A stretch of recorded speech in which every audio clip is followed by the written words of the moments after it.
Shelbi RD, and today we are taking brunch classics, but we are turning them trendy.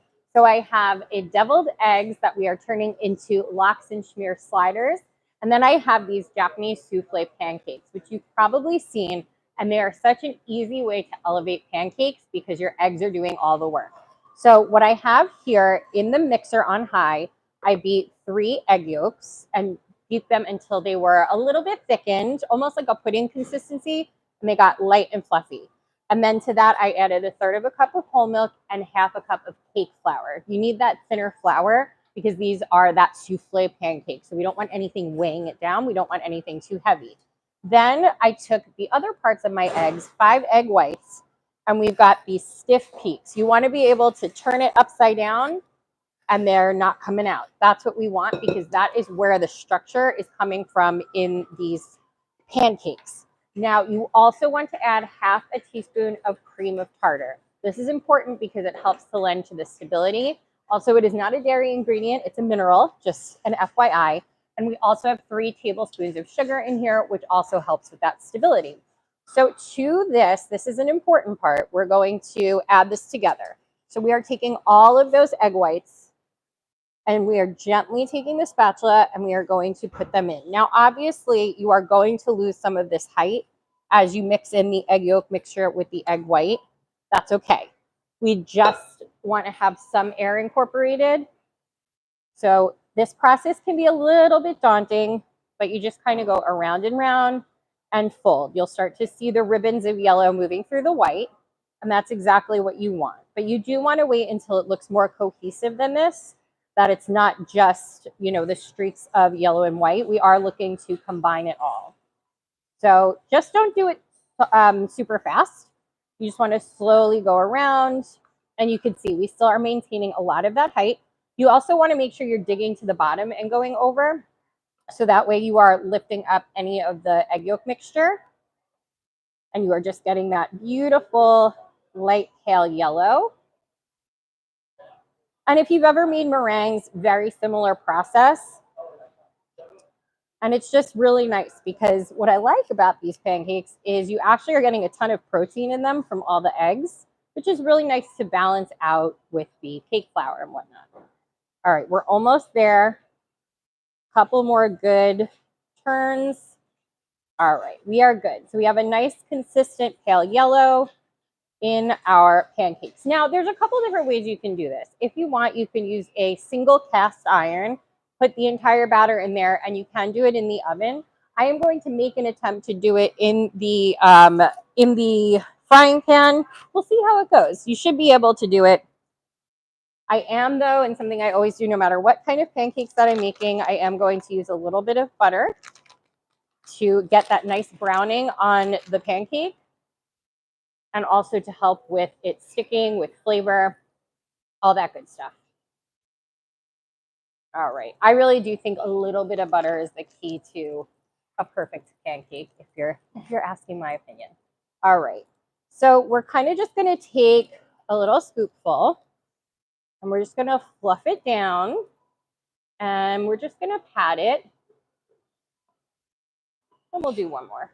That way, if the first one, everybody knows there's always the bad pancake, usually the first batch, but hopefully we're not going to run into that problem with these. Okay. You just strip it down, and they are going to be jiggly. That's okay. That one flipped all on its own. All right. I'm going to put this to the side, and let's talk about our deviled eggs as these cook up. All right, so we are taking the inside of the deviled eggs and we are turning it into a bagel spread. So let me tell you, one of the biggest hacks when it comes to deviled eggs, you can totally just buy them already done. If peeling the eggs is not something that you enjoy, I will tell you though, the secret to it, and I've hard-boiled a lot of eggs, the secret if you're doing it yourself is absolutely to shock them and stop them cooking.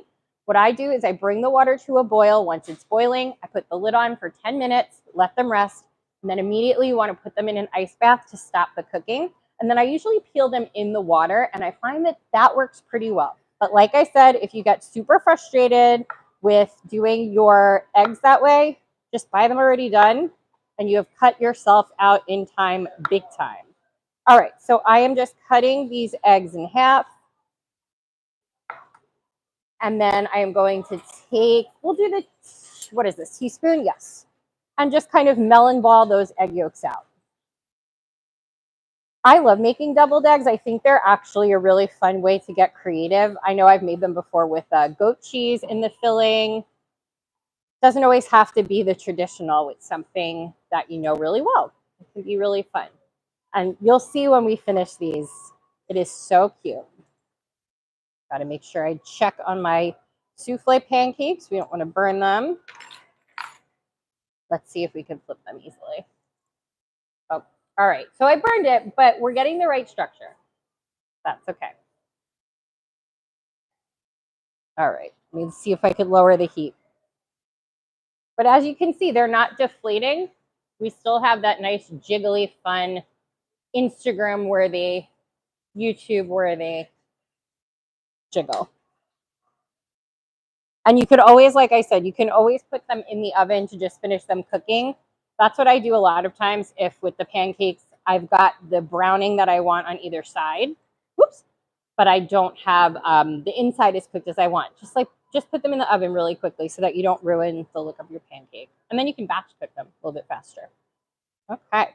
All right. So to my egg yolks, I'm going to add 2 tablespoons of whipped cream cheese that I have definitely let come to room temperature because we want to be able to mix that. We're obviously getting our hands dirty, which makes this very fun for kids. And I know, you know, we're looking ahead to Mother's Day with these brunch recipes. This is a really fun one that your kids can make. And so the whipped cream cheese is acting as sort of that mayo mustard tanginess that you would normally find in a deviled egg. And instead, we are using the whipped cream cheese. So kind of a bonus 2-in-1. Then we have our bowl and basket everything bagel seasoning. And I'm going to do a good half a teaspoon of that. And then some Wholesome Pantry organic chives. And I'm going to do just a few to get that flavor. We already have the onions in there. So we're just looking for a little greenery in these. All right, in you go. All righty, and we're just gonna whip that together for our filling. So I usually like to kind of smash the eggs into whatever the more thickener binder is. So in this case, the cream cheese. And then we're just looking to really bring it together cohesively. All right, our schmear is done. So now let's assemble these, and this is where it really gets fun. So let me get my scoopers back. Let me take the teaspoon because I don't want to overfill these, and you'll see why. So I'm going to take 2 halves of the egg, and I am going to refill both halves. Now, unlike a normal deviled egg, I'm not going overboard with how much filling I'm putting in this. And like you'll see why. We're just going to pat it down. Then I'm going to take a cucumber. I'm going to take some smoked salmon. So more protein, more healthy fat. I'm going to take a little red onion, and you can see we are building our bagel. So whatever you like, that's what you do. All right, so we've got our tomato. And then we are going to take our other side, put it back on, sprinkle it with a little bit. I want it to stick. All right, there we go. And you have got your little deviled egg lox and schmear slider. So you can make them however you want. You can lay everything out just like you would a bagel bar. And what's really nice about this is if you are, you know, making a breakfast and you have someone who maybe is diabetic and you want to have options for them where they have those bagel flavors, but maybe they're watching their carb intake, this is a really nice way to have that protein, healthy fat, and still give them the flavors that they want. Lastly, if you want to make a mocktail to pair with your trendy brunch, something that is wonderful are these squeezed juices, fresh pressed. This one I love because it's immunity. So if you're doing this for Mother's Day, it's a great way to tell mom, I want you to feel good. I want you to be healthy. And it's as easy as taking this beautiful fresh pressed juice and pairing it with something like our tropical seltzer, tropical sparkling water. Just have fun with it, and you can have a really wonderful beverage pairing for all of your delicious dishes. Thanks as always for joining me. Make sure to like and follow for more.